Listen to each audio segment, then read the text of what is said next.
আমরা কিন্তু আপনার ক্লিয়ার হয়ে গেছিলাম। সরকার সরকার সরকার পতনেরই আন্দোলন করতেছিলেন 24 তারিখ।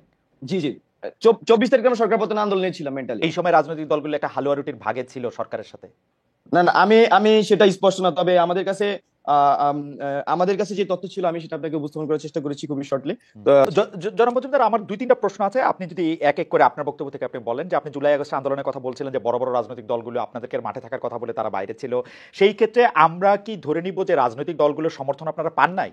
মানে আপনি একটা করে বলেন, একটা করে বলেন। দুই হচ্ছে রাজনৈতিক দলগুলো এটার ব্যাখ্যা দিতে গিয়ে এটা বলেছিল যে যেহেতু এটা সর্বজনের আন্দোলন, এটাকে পলিটিক্যাল আন্দোলন যাতে শুরু থেকে মনে না হয় সেজন্য তারা পিছনে থেকেছেন। এই কথা কি অসত্য কিনা? 3, বারবার বলা হচ্ছে যে শিবির আপনাদেরকে অনেক বেশি সাহায্য করেছে, জামাতে ইসলামী অনেক বেশি আপনাদের সঙ্গে ছিল, সেইটা আপনারা কত বেশি এইটাকে মনে করেন যে এটা ঠিক? এবং আপনারা যে ক্যান্টনমেন্টে গিয়ে ভাগাভাগির কথা আপনি বলেছেন এবং নাহিদ ইসলাম এটা বললেন, এই বিষয়টা কি আপনারা প্রমাণ করতে পারবেন? এই বিষয়টা কিন্তু অনেক বড় এলিগেশন, কারণ 5 আগস্ট শেখ হাসিনা যাওয়ার আগেই আপনারা এই এলিগেশন তুলতেছেন যে 3 আগস্ট তারা গিয়ে সেখানে ভাগাভাগি করছিলাম, আপনারা বিএনপিকে মিন করতেছেন। সর্বশেষ আমি যেটা বলতে চাই যে আপনারা এই কথা বলতেছেন যে ছাত্রদেরকে মাইনাস করার কথা, কিন্তু বিএনপি তো জাতীয় সরকারে গেলে আপনাদের আসলে জাতীয় সরকারে যাওয়া হইতো না, বা ওইটা নাহিদ ইসলাম সাহেবও বলেছেন। এবং আপনারা আন্দোলনের অন্যান্য যারা স্টেক হোল্ডার তারা তো আপনাদের উপর সকল কিছু ছেড়ে দিয়ে চলে আসলেন হচ্ছে বাইরে। আপনারা কিভাবে এখন বলেন যে অন্যরা, মানে একটু যদি আপনি বলেন, আমি আপনার কাছে একটু শুনতে চাইবো জনাব মজুমদার। আচ্ছা, আপনি প্রথমেই প্রশ্ন করেছেন যে রাজনৈতিক দলগুলো কি আন্দোলনে ছিল কি অংশগুলো। অবশ্যই আন্দোলনের রাজনৈতিক দলগুলোর যারা সমর্থক ছিলেন, আমরা মনে করি যে একদম মাঠ পর্যায়ে থেকে শুরু করে রাজনৈতিক দলগুলোর সমর্থক আন্দোলনে ব্যাকবোনের মতো ছিলেন। আমরা দেখেছি আমাদেরকে বিভিন্ন পর্যায়ে সহযোগিতা করেছেন। কিন্তু আমি আপনাকে যে কথাটাই বলেছি সেটা হচ্ছে সাংগঠনিক সিদ্ধান্ত আকারে, কিন্তু আমরা যখন আন্দোলন চালাচ্ছিলাম তখন আমরা কিন্তু সাংগঠনিক লিডারশিপের সাথে বিভিন্ন সময় যোগাযোগ করতাম। তো দেখা যাচ্ছে যে আমি বলবো না যে অবশ্যই আন্দোলনে রাজনৈতিক দলগুলোর অনেক বৃহত্তর ভূমিকা ছিল, এটা অবশ্যই স্বীকার তো করবোই। আমি বলছি যে কিছু কিছু মোমেন্টাম ছিল, ওই মোমেন্টাম গুলা যখন আন্দোলনের দিক ঠিক করছিল তখনকার আমি কিছু পয়েন্ট আপনাকে আমি বলেছি। এটা কিন্তু আমি পুরা আন্দোলনের কথা বলিনি আপনাকে, আমি কিন্তু বলেছি যে খুবই নির্দিষ্টভাবে 24 জুলাইয়ের কথা বলেছি। আমি আপনাকে 18 জুলাইয়ের কথা বলেছি। 24 জুলাই থেকে আপনাদের লক্ষ্যে সরকার পতন ছিল আমাদের। যখন এখানে আপনার 16 তারিখে আমাদের শিক্ষার্থীদের উপর গুলি চালানো হয়, 17 তারিখে আমাদের ভাইদেরকে হত্যা করা হয়, এবং 18 তারিখেও আমাদের উপর গুলি চালানো হয়, 19 তারিখে গুলি চালানো হয়, 19 তারিখে আমাদের লিডারশিপের একটা বড় অংশকে গুম করে ফেলা হয়।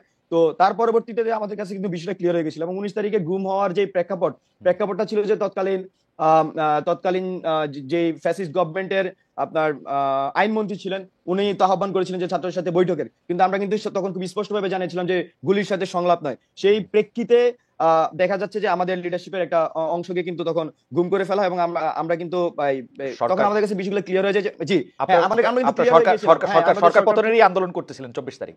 জি জি 24 তারিখে আমরা সরকার পতন আন্দোলনে ছিলাম মেন্টালি, জনগণ আমরা মনে করছি। এবং এই সময় রাজনৈতিক দলগুলি আপনাদেরকে আসলে এইটা বলার বা বোঝানোর পরও তারা আপনাদেরকে সহযোগিতা করে নাই, এটা আপনারা মেন করতে। আমি বলবো যে রাজনৈতিক দলগুলোর যারা সমর্থক এবং সাংগঠনিক দায়িত্ব ছিলেন বিভিন্ন পর্যায়ে, তারা আমাদেরকে যথেষ্ট সহযোগিতা করেছেন, তারা মাঠের মধ্যে সেই কাজটি করেছেন, কিন্তু আমরা নেতৃত্ব পর্যায়ে থেকে আসলে গ্রিন সিগন্যাল পাইনি, যেটাকে আসলে গ্রিন সিগন্যাল আকারে আমরা বলছি। সেটা কিন্তু অবশ্যই আমরা অগাস্ট মাসে গিয়ে আমরা সেটা পেয়েছি, সেটা এই একটা আমরা ইসে এসেছিলাম। আপনারা মনে করছেন যে এটা জুলাইতে পেলেই ভালো হতো? জুলাই, হ্যাঁ, এটা কিন্তু 18 জুলাই যদি আমরা পেতাম হয়তো আমাদের এই মানে আমার এটা অগাস্টের যাওয়া হতো না আর কি। আমরা যেটা মনে করছি অগাস্টের 5 তারিখ লাগতো না, সেটা আরো আগে হওয়ার সম্ভাবনা বা সুযোগ ছিল। এই সময় রাজনৈতিক দলগুলো একটা হালুয়া রুটির ভাগে ছিল সরকারের সাথে। না না আমি সেটা স্পষ্ট না, তবে আমাদের কাছে যে তথ্য ছিল আমি সেটা আপনাকে উপস্থাপন করার চেষ্টা করেছি খুবই শর্টলি। বাট আমাদের কাছে মনে হচ্ছিল যদি আমরা 18 জুলাই বা 17 জুলাই সেই গ্রিন সিগন্যাল সকল পর্ষদ থেকে পেতাম, তাহলে আসলে আমাদের এই ডিসিশন নিতে অনেক বেশি সুবিধা হতো। তারপর আমরা যেটা সবসময় আন্দোলনের চেষ্টা করছি সেটা হচ্ছে জনগণের ভাষাকে বোঝার চেষ্টা করছি, মাঠের অবস্থা আমরা বোঝার চেষ্টা করছি, সেই হিসেবে মানুষের ভাষায় কিন্তু আমরা ট্রান্সলেট করে আমাদের কর্মসূচির মাধ্যমে রূপান্তর করার চেষ্টা করছি। আপনারা কিন্তু একটা জিনিস খুব স্পষ্টভাবে দেখেছেন আশা করি, যে 3 আগস্ট যখন আমাদের 3রা আগস্ট যখন আমাদের এক দফা ঘোষণা হয়, তখন কিন্তু প্রথমে আমাদের যে শহীদ মিনারে আমি সঞ্চালনা করছিলাম, নাহিদ এক দফার ঘোষণা দেয়। তখন শহীদ মিনারে নাহিদ ভাই যখন বক্তব্য দিচ্ছিলেন, মানুষজন ওনার ওই বক্তব্যের মাঝামাঝি সময় যে এক আঙ্গুল তুলে ফেলছিল পুরো শহীদ মিনারে, মানে প্রেসারটা কিন্তু মাঠ থেকেই ছিল। তো আমরা সেই সময় রাজনৈতিক দলগুলো ক্যান্টনমেন্টে গিয়ে আসন ভাগাভাগি করছিল। না এটা 3রা আগস্ট আমি আপনাকে বসেছি না, আমি আসন ভাগাভাগির কথা বলিনি ভাই। আমি যেটা বলেছি যে নাহিদ ভাই তার স্ট্যাটাস উল্লেখ করেছে আপনার 5ই আগস্টে যখন আমরা রাস্তায়, তখন হচ্ছে যে রাজনৈতিক দলগুলোর একটা অংশ হচ্ছে যে আপনার ক্যান্টনমেন্টে চলে গিয়েছিল, এবং ছাত্রদেরকে সেখানে কিন্তু রাজনৈতিক দলের অংশটা কোথায়? আমি নাহিদ ইসলামের স্ট্যাটাস থেকে বরং পড়ি। জি ছাত্র জনতা যখন রাজপথে লড়াই করছে, পুলিশের গুলি অব্যাহত রয়েছে, তখন আমাদের আপোষকামী অনেক জাতীয় নেতৃবৃন্দ ক্যান্টনমেন্টে জনগণকে বাদ হ্যাঁ দিয়ে নতুন সরকার পরিকল্পনায় ব্যস্ত ছিলেন। এটা কারা, মানে কোন হুম রাজনৈতিক গ্রুপ? এখানে আপনার বিএনপি? ক্যান্টনমেন্টের ক্যান্টনমেন্ট এখানে তো আমি আমার তো বাহিনী মনে আসছে না, তবে বিএনপি প্রতিনিধি ছিল। তারপর হচ্ছে যে আরো বেশ কয়েকটি দলের প্রতিনিধি ছিল, যেখানে ছাত্রদেরকে তিনজন বা চারজন সমন্বয়কের নাম তখন আমরা স্কুল দেখছিলাম, কিন্তু তারা আসলে ছাত্র সমন্বয়ক ছিলেন না। বা আমাদের যারা নেতৃস্থানীয় ছিল তাদের সাথে আসলে তখন ওই যোগাযোগটা হয়নি। তো এই বিষয়টি আসলে আমাদেরকে তো ওই সময় শিবির, মর্মাহত করেছে। এবং জামাত শিবিরের অবস্থান কিরকম ছিল সে সময়?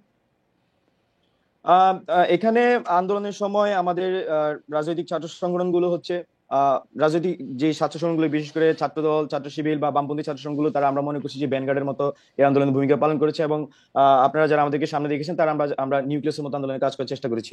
তো এখানে আমি 24 মনে তারিখের করছি যে গ্রিন সিগন্যালের ছাত্র কথাটা যেটা সংগঠন বলতেছেন, 24 জুলাই গ্রিন সিগন্যালের যেটা কথা বলতেছেন, যেটা বিএনপি থেকে আসে নাই, সেটা কি জামাত থেকে আসছিল? গ্রিন সিগন্যাল কি না জামাত না, দিয়েছিল? এখানে আন্দোলনের মধ্যে হচ্ছে আহ, বিভিন্ন বলা চলে যে বিভিন্ন পর্যায় ছিল। হ্যাঁ, এক এক পর্যায়ে আমরা ওকে। আসলে এক এক ধরনের সহযোগিতা পেয়েছি। হুম। তো এখানে আমি যেটা উল্লেখ করেছি সেটা 24 জুলাই, সেটা একটা কনভারসেশন আমি আপনাকে করার চেষ্টা করেছি, হুম। বলার চেষ্টা করেছি। তবে এটা খুবই এরকম উল্লেখযোগ্য না যে আমি একই সময়ে আরেকটা রাজনৈতিক স্টেকের সাথে আমাদের যোগাযোগ হচ্ছিল কিনা। জি, এবং আবার একই সাথে আমি 5ই আগস্টে যে জিনিসটা ঘটেছে, ছাত্রদের সাথে প্রতারণার ঘটনা, আমরা মনে করছি এটা প্রতারণার মধ্যে ঘটেছে। যখন আমাদের উপর গুলি চলছিল, তখন পুলিশ গুলি থামায়নি। আমরা শাহবাগে আমার স্পষ্ট মনে আছে, শাহবাগ থেকে আমরা সংসদ ভবনের দিকে মুভ করতেছিলাম। তখন আমাদের কাছে তথ্য এসেছে যে রাজনৈতিক অংশীজনগুলোর, বড় বড় দলগুলোর একটা বড় অংশ হচ্ছে ক্যান্টনমেন্টে গিয়ে সেখানে ক্ষমতা ভাগাভাগির দর কষাকষির আলাপ চলছিল। তো সবকিছু মিলে ছাত্রদেরকে তখন মাইনাস করার চেষ্টা করা হচ্ছিল।